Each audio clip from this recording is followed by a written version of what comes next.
Nadia Sagauf. Di sini saya mahasiswa dari Universitas Unair Ternate, Fakultas Ekonomi dan Bisnis, Prodi Akuntansi. Teman-teman, gimana kabarnya? Semoga kalian lagi santai ya, entah sambil rebahan atau sekedar scroll-scroll cari sesuatu yang menarik. Nah, teman-teman pernah berpikir nggak kenapa sih perbankan syariah makin sering banget dibahas akhir-akhir ini? Kayak tiap buka berita, feed Instagram, atau bahkan waktu nongkrong sama teman. Pasti ada aja yang menyinggung soal bank syariah, ekonomi syariah, halal ekonomi, dan semacamnya. Nah teman-teman, padahal dulu itu topik kayak gini tuh cenderung dianggap berat dan cuman dibahas sama orang yang kuliah ekonomi atau kerja di bank. Tapi sekarang, boom, jadi topik yang mainstream dan makin banyak yang penasaran. Nah, pertanyaannya teman-teman, emang sepenting apa sih perbankan syariah itu? Kenapa bisa tiba-tiba naik daun dan jadi bagian penting dari sistem keuangan Indonesia? Dan apakah cuma soal agama atau ada hal yang lebih besar dari itu, teman-teman?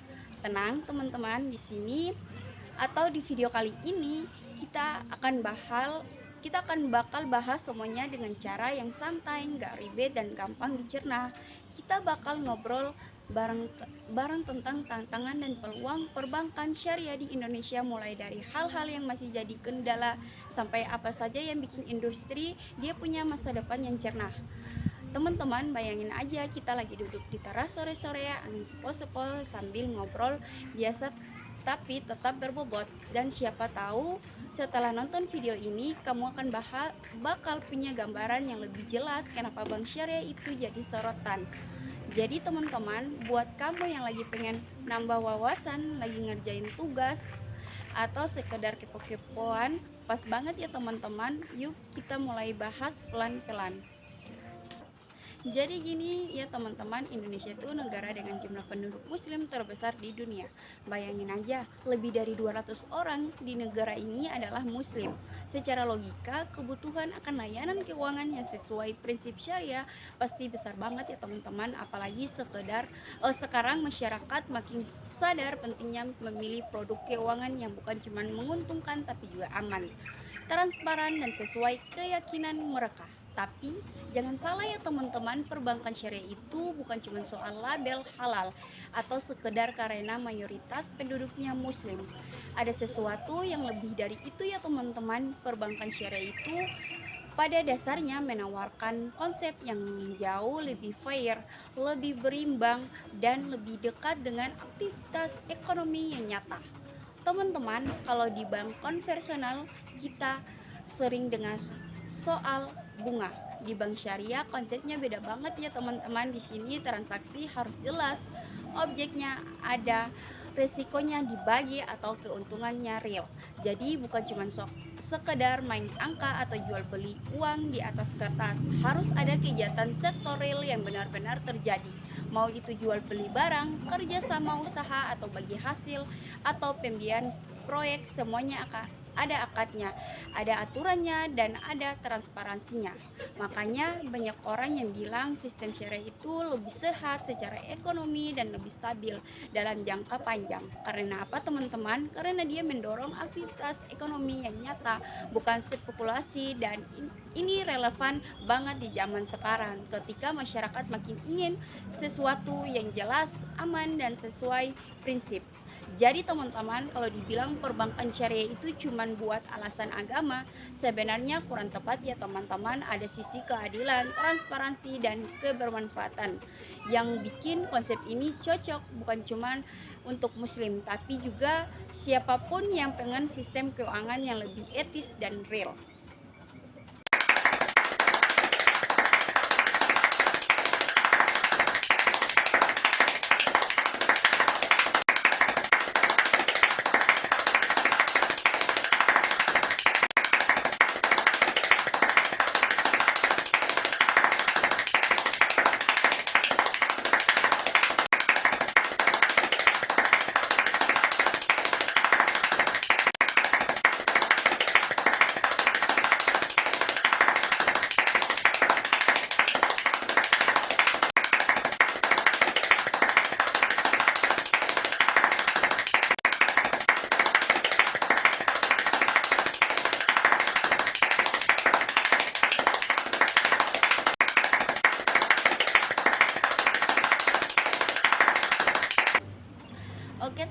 teman-teman, kita masuk ke bagian penting ini, yaitu tantangan dalam perbankan syariah di Indonesia. Walaupun perbankan syariah itu punya potensi gede banget ya teman-teman, kenyataannya masih ada beberapa PR yang kita harus diberesin di sini. Dan jujur semuanya seru banget untuk dibahas karena dari sinilah kita bakal bisa lihat kondisi nyata industri ini, yaitu satu. Pertama-tama, literasi keuangan syariah masih rendah. Nah, ini tantangan paling klasik tapi paling krusial. Masih banyak orang yang mikir kalau bank syariah itu cuma bank biasa tapi diganti nama biar kelihatan islami banget. Padahal beda banget ya teman-teman. Mulai dari akad-akadnya seperti murarabah, mudarabah, musyarakah, sampai cara pembagian keuntungan dan risiko. Semuanya punya konsep yang jauh dari bank konvensional.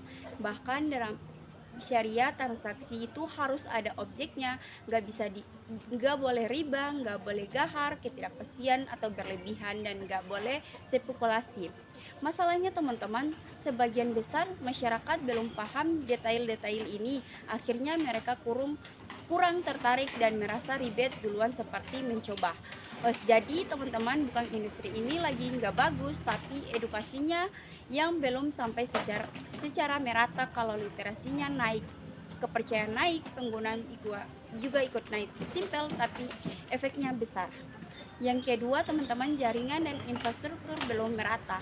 Di sini kalau kamu tinggal di kota besar kayak Jakarta nih teman-teman, atau Bandung, atau Makassar, atau Surabaya ya teman-teman, mungkin bank syariah terasa normal dan gampang diakses. Kantor cabang ada, ATM ada, layanan digital juga oke. Tapi coba geser sedikit ke daerah yang lebih kecil dari pelosok. Di sana bank syariah kadang belum punya kantor sendiri. ATM pun kadang harus nebeng jaringan bank lain. Bahkan ada daerah yang belum tersentuh layanan syariah sama sekali ya teman-teman. Infrastruktur digital sebenarnya mulai berkembang cepat ya teman-teman, tapi masih butuh waktu untuk benar-benar matang dan menyampai bank konvensional yang udah puluh tahun membangun sistemnya. Padahal akses itu kuncinya, semakin mudah diakses semakin juga industri ini tumbuh. Yang ketiga itu SDM dan kompetensi syariah. Teman-teman, ini agak sensitif ya, tapi penting banget buat dibahas. SDM itu perbankan syariah itu bukan cuma harus jago perbankan, tapi juga harus paham prinsip-prinsip syariah secara mendalam. Masalahnya teman-teman, banyak SDM yang kuat di salah satu sisi saja.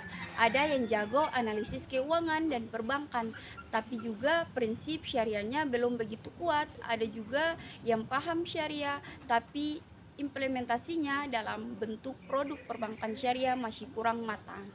Kenapa teman-teman? Padahal dua-duanya harus di-blend supaya produk yang dikeluarkan benar-benar berlandasan syariah, bukan sekedar stempel halal.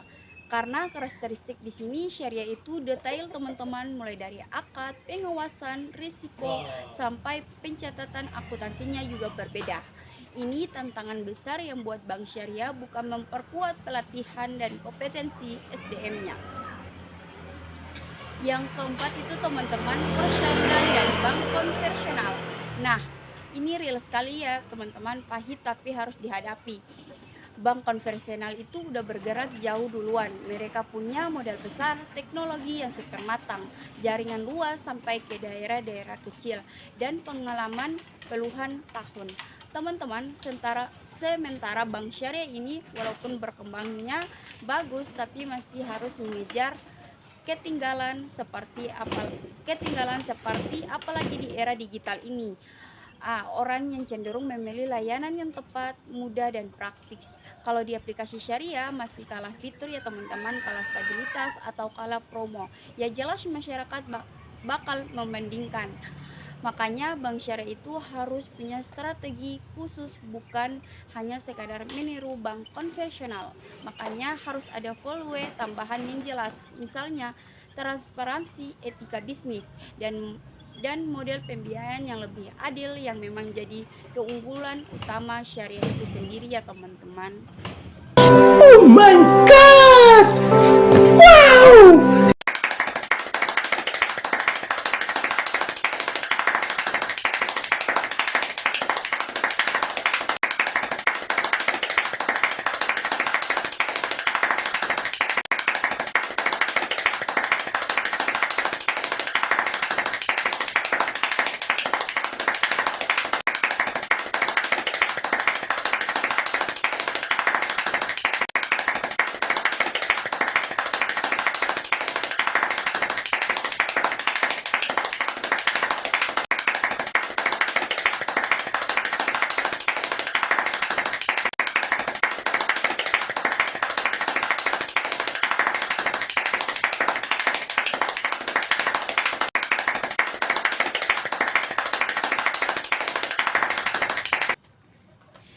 sekarang kita masuk ke bagian yang bikin semangat, peluang.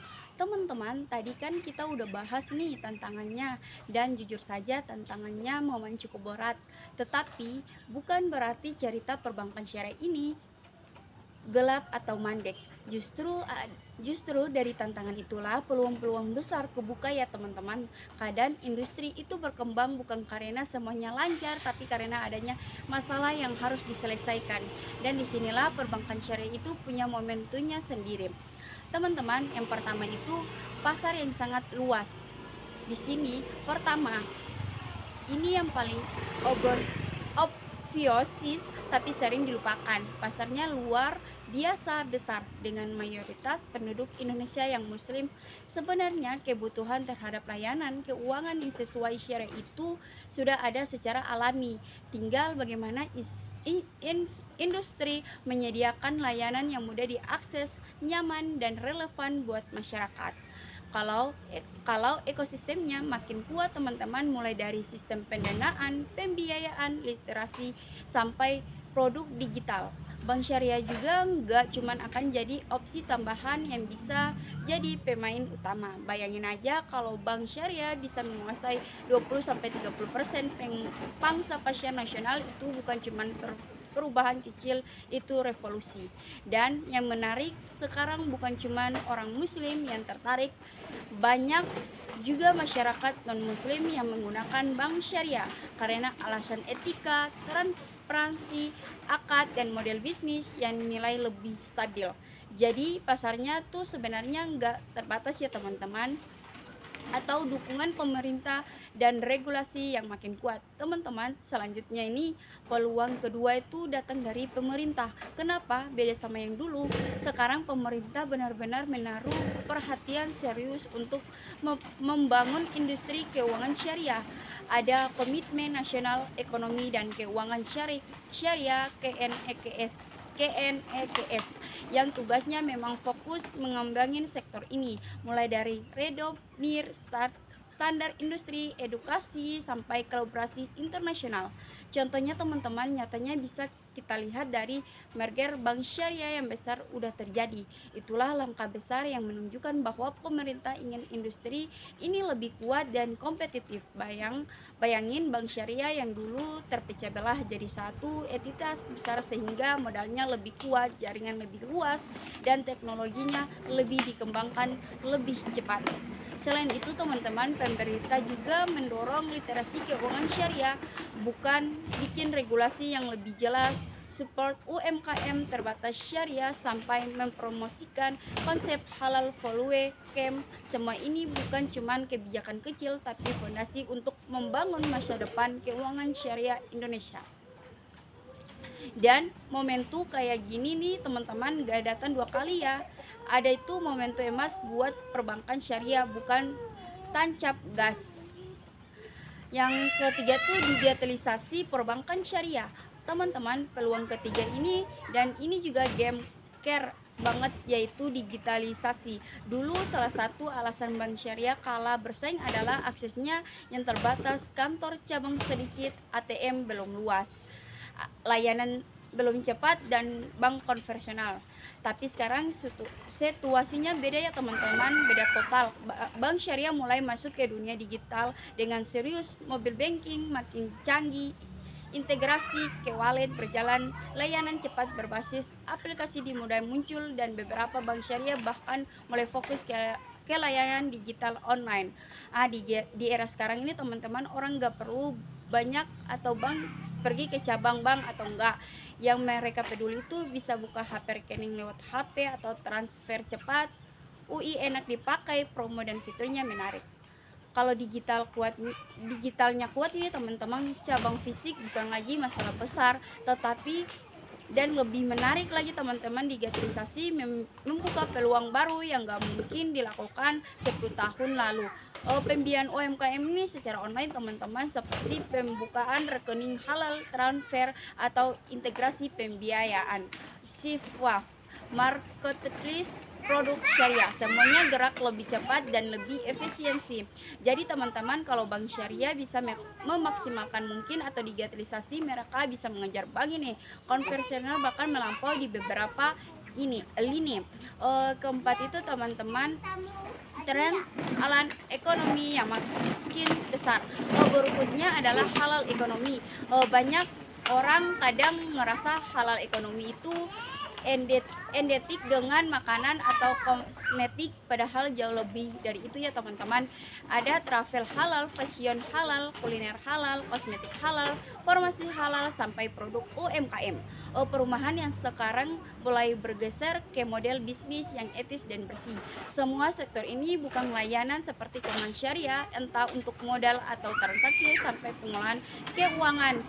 Nah teman-teman, UMKM ini mengedepankan produk halal pasti cenderung pilih pembiayaan syariah ketimbang konvensional. Begitu pula perusahaan besar yang mau masuk ke pasar internasional berbasis halal, mereka perlu pembiayaan yang sesuai standar global.